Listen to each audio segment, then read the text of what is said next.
ഒരു നാടിനെ ഒന്നടങ്കം നടുക്കിയ സംഭവം. അതിരാവിലെ തന്നെ ആൽബർട്ട് എന്ന വ്യക്തി തന്റെ ജ്യേഷ്ഠന്റെ വീട്ടിലെത്തി വാതിലിൽ ഒരുപാട് തവണ തട്ടി വിളിച്ചു. അകത്തുനിന്നും പ്രതികരണമൊന്നും ഉണ്ടാകാഞ്ഞ സാഹചര്യത്തിൽ വാതിലിൽ പതുക്കെ തള്ളി നോക്കിയപ്പോൾ അത് അകത്തുനിന്ന് കുറ്റിയിട്ടിട്ടില്ല എന്ന് മനസ്സിലായി. വാതിൽ തള്ളി തുറന്ന് അകത്തേക്ക് കയറിയ ആൽബർട്ട് നടുക്കുന്ന ഒരു കാഴ്ചയാണ് കണ്ടത്. സ്റ്റെയർ കേസിന്റെ പടിക്കെട്ടുകൾ ഇറങ്ങി വരുന്ന ഭാഗത്ത് തന്റെ ജ്യേഷ്ഠ സഹോദരി അസ്വാഭാവികമായ നിലയിൽ മലർന്നു കിടക്കുന്നതാണ് കണ്ടത്.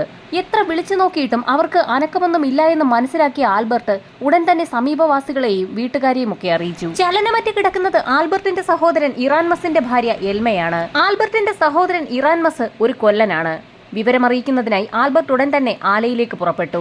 ആൽബർട്ട് പറഞ്ഞ വിവരങ്ങൾ കേട്ട് നടുങ്ങിപ്പോയ ഇറാൻമസ് ഉടൻ തന്നെ തന്റെ വീട്ടിലേക്ക് ഓടിയെത്തി. ചലനമറ്റ് കിടക്കുന്ന തന്റെ ഭാര്യയെ കണ്ടതും ഇറാൻമസ് ഉറക്കെ നിലവിളിച്ചു തുടങ്ങി. ആ സ്ത്രീക്ക് മരണം സംഭവിച്ചു എന്ന് കൂടി നിൽക്കുന്ന ആളുകൾക്കെല്ലാം ഉറപ്പായിരുന്നു. എങ്കിൽ പോലും അത് സ്ഥിരീകരിക്കേണ്ടത് ഒരു ഡോക്ടറായതിനാൽ ഉടൻ തന്നെ വിവരം ഡോക്ടറെ അറിയിക്കണമെന്ന് അവിടെ കൂടിയ ഒരു വ്യക്തി ഇറാൻമസിന്റെ അമ്മ ഗ്രേസിനോട് പറഞ്ഞു. അയാൾ പറയുന്നത് ശരിയാണെന്ന് തോന്നിയ ഗ്രേസ് ഉടൻ തന്നെ തന്റെ മകനെ വിവരം അറിയിച്ചു. ഡോക്ടറും മറ്റാളുകളും ഒക്കെ എത്തുന്നതിന് മുൻപ് തന്നെ ആ മൃതദേഹം ഒന്ന് കഴുകി വൃത്തിയാക്കി പുതിയ വസ്ത്രങ്ങൾ ധരിപ്പിക്കണമെന്നും ഗ്രേസ് മകനോട് പറഞ്ഞു. സ്ത്രീകളെല്ലാവരും കൂടി ആ മൃതദേഹം കഴുകി വൃത്തിയാക്കി പുതിയ വസ്ത്രം ധരിപ്പിക്കാമെന്ന് പറഞ്ഞപ്പോൾ ഇറാൻമസ് ശക്തമായി തന്നെ എതിർത്തു. തന്റെ ഭാര്യയെ താൻ തന്നെ വൃത്തിയാക്കിക്കൊള്ളാമെന്ന് പറഞ്ഞുകൊണ്ട് ബെഡ്റൂമിൽ നിന്നും എല്ലാ ആളുകളെയും പുറത്തിറക്കി അയാൾ വാതിലടച്ചു. തന്റെ പ്രിയപ്പെട്ട ഭാര്യയെ ഇറാൻമസ് തന്നെ അവസാനമായി കുളിപ്പിക്കുകയും ഭംഗിയുള്ള വസ്ത്രങ്ങൾ ധരിപ്പിക്കുകയും അവർക്ക് ഏറ്റവും ഇഷ്ടപ്പെട്ട ഒരു ഷോൾ കഴുത്തിൽ ചുറ്റി മണവാട്ടിയെ പോലെ തന്നെ ഒരുക്കുകയും ചെയ്തു. ഈ സമയത്തായിരുന്നു മരണം ഔദ്യോഗികമായി സ്ഥിരീകരിക്കുന്നതിനായി ഡോക്ടർ നാപ്പ് അവിടേക്ക് എത്തിയത്. ആ ബോഡി പരിശോധിച്ച ശേഷം ഡോക്ടർ മരണം സ്ഥിരീകരിച്ചു. ഈ സമയത്തും ഭർത്താവായ ഇറാൻമസ് ഉറക്കെ കരയുന്നുണ്ടായിരുന്നു. തന്റെ ഭാര്യയുടെ വയറ്റിൽ ഒരു കുഞ്ഞുണ്ടായിരുന്നു എന്നും ഭാര്യയ്ക്കൊപ്പം തനിക്ക് കുഞ്ഞിനെയും നഷ്ടപ്പെട്ടു എന്ന് പറഞ്ഞുകൊണ്ടായിരുന്നു അയാൾ നിലവിളിച്ച് കരഞ്ഞുകൊണ്ടിരുന്നത്. മരണം സംഭവിച്ചിട്ട് കുറെ മണിക്കൂറുകൾ പിന്നിട്ടതിനാലും പ്രത്യേകിച്ച് അസുഖമൊന്നുമില്ലാതിരുന്ന എൽമ പെട്ടെന്ന് മരിച്ചതിനാലും ഉന്നത ഉദ്യോഗസ്ഥർക്ക് റിപ്പോർട്ട് സമർപ്പിക്കുന്നതിനായി മൃതദേഹം പോസ്റ്റ്മോർട്ടം നടത്തണമെന്ന് ഡോക്ടർ പറഞ്ഞു. ഡോക്ടറിന്റെ ആവശ്യം കേട്ടപ്പോൾ തന്നെ ഇറാൻമസ് എതിർത്തു. തന്റെ ഭാര്യയ്ക്ക് ചെറിയ മുറിവുകൾ പോലും താങ്ങാൻ കഴിയാത്ത വ്യക്തിയാണെന്നും അവൾ പാവമാണെന്നും അവളുടെ ശരീരം കീറിമുറിക്കാൻ താൻ സമ്മതിക്കുകയില്ല എന്നും അയാൾ വ്യക്തമാക്കി. ഒരാൾക്ക് വേണ്ടി മാത്രം നിയമം മാറ്റാൻ കഴിയില്ല എന്ന് ഡോക്ടർ ശാഠ്യം പിടിച്ചതോടുകൂടി തന്റെ ഭാര്യയെ കീറിമുറിക്കാതെ ഒന്ന് നിരീക്ഷിച്ചാൽ പോരെ എന്ന് ഇറാൻമസ് ചോദിച്ചു. ഇറാൻമസിന്റെ സങ്കടം കണ്ടപ്പോൾ തന്നെ ഡോക്ടർ അയാളുടെ ആവശ്യം അംഗീകരിച്ചു. ബെഡിൽ കിടത്തിയിരിക്കുന്ന മൃതദേഹം ഒന്ന് രണ്ട് പേരുടെ സഹായത്തോടുകൂടി പ്രധാന ഹാളിലേക്ക് മാറ്റുകയും ഭർത്താവായ ഇറാൻമസിനെ മാത്രം ഹാളിനുള്ളിൽ മൃതദേഹത്തിന് സമീപം നിർത്തിക്കൊണ്ട് മറ്റുള്ള ആളുകളെയൊക്കെ അവിടെ നിന്നും മാറ്റുകയും ചെയ്തു. മൃതദേഹം വിശദമായി പരിശോധിക്കുന്നതിന്റെ ഭാഗമായി എൽമയുടെ തലയിൽ കെട്ടിയിരുന്ന സ്കാർഫും കഴുത്തിൽ ചുറ്റിയിരുന്ന ഷാളുമൊക്കെ ഡോക്ടർ അഴിച്ചുമാറ്റാൻ തുടങ്ങി.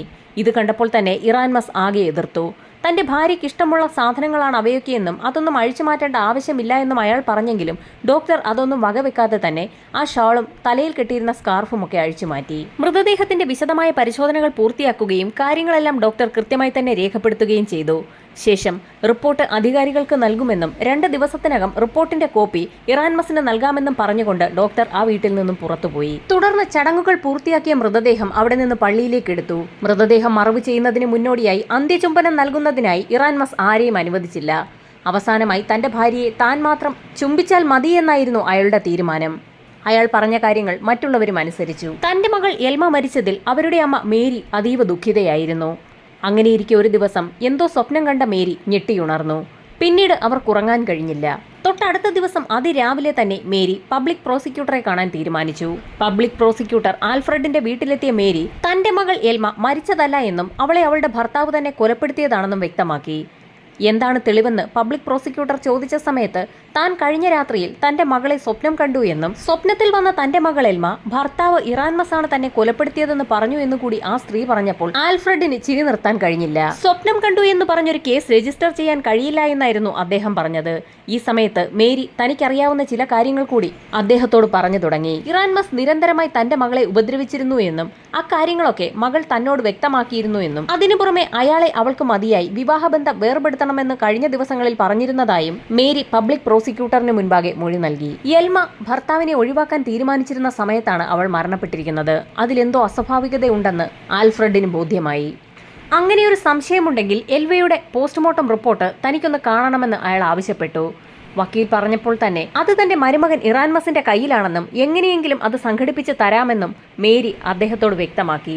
ആൽഫ്രഡിന്റെ വീട്ടിൽ നിന്നും ഇറങ്ങിയ മേരി എങ്ങനെയെങ്കിലും പോസ്റ്റ്മോർട്ടം റിപ്പോർട്ട് കൈക്കലാക്കാൻ തന്നെ തീരുമാനിച്ചു. അങ്ങനെയിരിക്കെ ഒരു ദിവസം ഇറാൻമസ് പണിക്ക് പോകുന്ന സമയത്ത് മേരി അയാളുടെ വീട്ടിലെത്തി. മേരിയെ കണ്ടപ്പോൾ തന്നെ ഇറാൻമസിന്റെ അമ്മ ഗ്രേസ് അവരെ വീട്ടിലേക്ക് സ്വീകരിച്ചിരുത്തുകയും അവർക്ക് കുടിക്കുന്നതിനായി എന്തെങ്കിലും എടുക്കാൻ അടുക്കളയിലേക്ക് പോവുകയും ചെയ്തു. ഗ്രേസ് അടുക്കളയിലേക്ക് പോയ സാഹചര്യത്തിൽ മേരി ഇറാൻമസിന്റെ മുറിയിലേക്ക് കടന്ന് ആരും അറിയാതെ അലമാരി തുറന്ന് ഒരു പരിശോധന നടത്തുകയും പോസ്റ്റ്മോർട്ടം റിപ്പോർട്ട് കൈക്കലാക്കുകയും ചെയ്തു. ഈ സമയത്ത് ഗ്രേസ് അടുക്കളയിൽ മേരിക്കുള്ള ചായ തയ്യാറാക്കുകയായിരുന്നു. പോസ്റ്റ്മോർട്ടം റിപ്പോർട്ടുമായി മേരി പഴയതുപോലെ ഹാളിൽ തന്നെ വന്നിരുന്നു. കുറച്ചുനേരം ഗ്രേസുമായി സംസാരിച്ചിരുന്ന ശേഷം അവിടെ നിന്നും ഇറങ്ങിയ മേരി നേരെ പോയത് പബ്ലിക് പ്രോസിക്യൂട്ടർ ആൽഫ്രഡിന്റെ അടുത്തേക്കാണ്. റിപ്പോർട്ട് വിശദമായി വായിച്ചു നോക്കിയ ആൽഫ്രഡിന് പോസ്റ്റ്മോർട്ടം നടത്തിയ ഡോക്ടറുമായി ഒന്ന് സംസാരിക്കണമെന്ന് തോന്നി. ഡോക്ടറുമായി സംസാരിച്ച സമയത്താണ് അദ്ദേഹം ചില ഞെട്ടിക്കുന്ന വെളിപ്പെടുത്തലുകൾ നടത്തിയത്.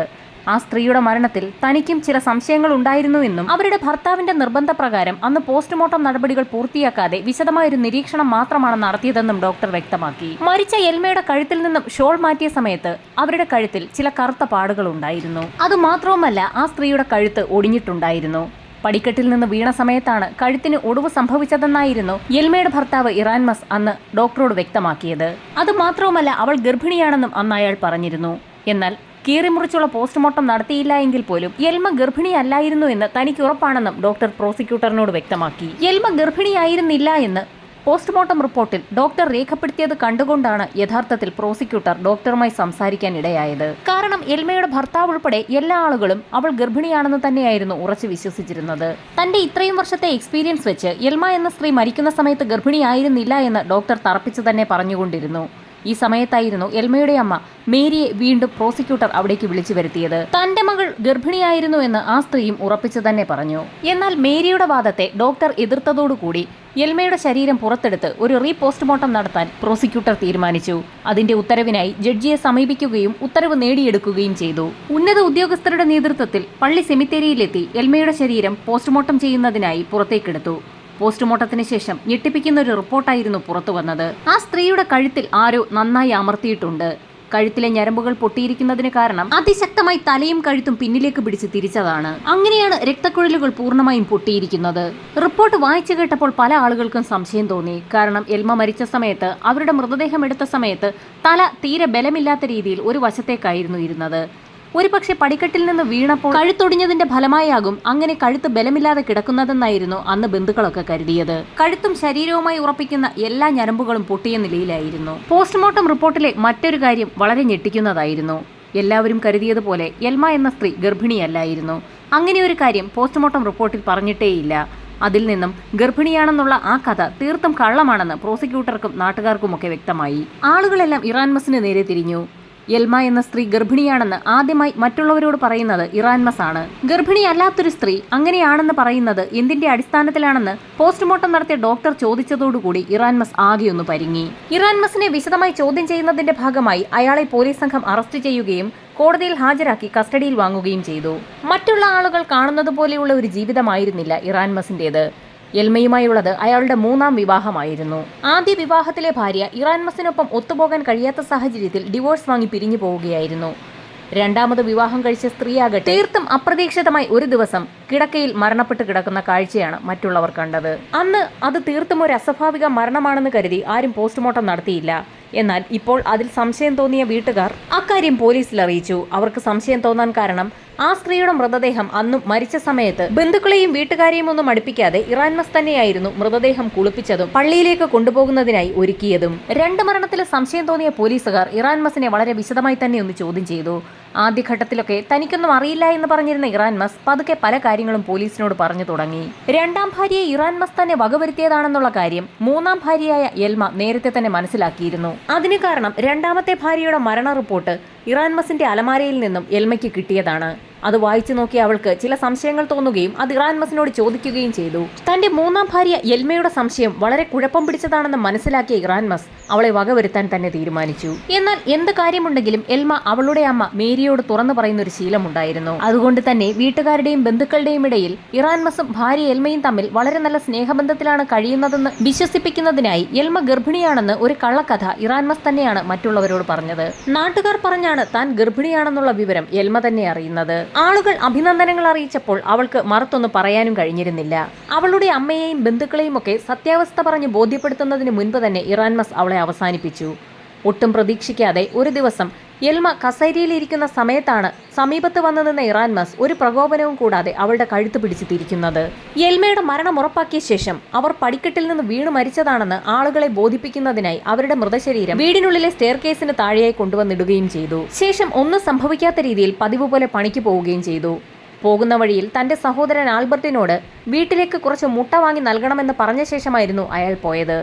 താൻ വീട്ടിലില്ലാതിരുന്ന സമയത്താണ് യെൽമയുടെ മരണം സംഭവിച്ചിരിക്കുന്നതെന്ന് വരുത്തി തീർക്കാനായിരുന്നു ഇറാൻമസിന്റെ ശ്രമം. എല്ലാം അയാൾ പ്ലാൻ ചെയ്തതുപോലെ തന്നെ നടന്നു. മുട്ടയുമായി ഇറാൻമസിന്റെ വീട്ടിലെത്തിയ ആൽബർട്ട് കാണുന്നത് പടിക്കെട്ടിന് താഴെയായി കിടക്കുന്ന യെൽമയുടെ ചലനമില്ലാത്ത ശരീരമാണ്. കേസന്വേഷണം പൂർത്തിയാക്കിയ പോലീസ് സംഘം ഇറാൻമസിനെ കോടതിയിൽ ഹാജരാക്കി. പോസ്റ്റ്മോർട്ടം റിപ്പോർട്ടിന്റെയും സാക്ഷിമൊഴികളുടെയും എല്ലാം അടിസ്ഥാനത്തിൽ കോടതി ഇറാൻമസിന് വധശിക്ഷയ്ക്ക് വിധിച്ചു. യഥാർത്ഥത്തിൽ മേരി എന്ന അമ്മ തന്റെ മകളെക്കുറിച്ച് കണ്ട ഒരു സ്വപ്നമാണ് മകളുടെ പോസ്റ്റ്മോർട്ടം നടത്തുന്നതിനും അതിലൂടെ യഥാർത്ഥ കുറ്റവാളിയെ പുറത്തു കൊണ്ടുവരുന്നതിനും അവളുടെ മരണകാരണം കോടതിയിൽ തെളിയിക്കുന്നതിനും സാഹചര്യമൊരുക്കിയത്.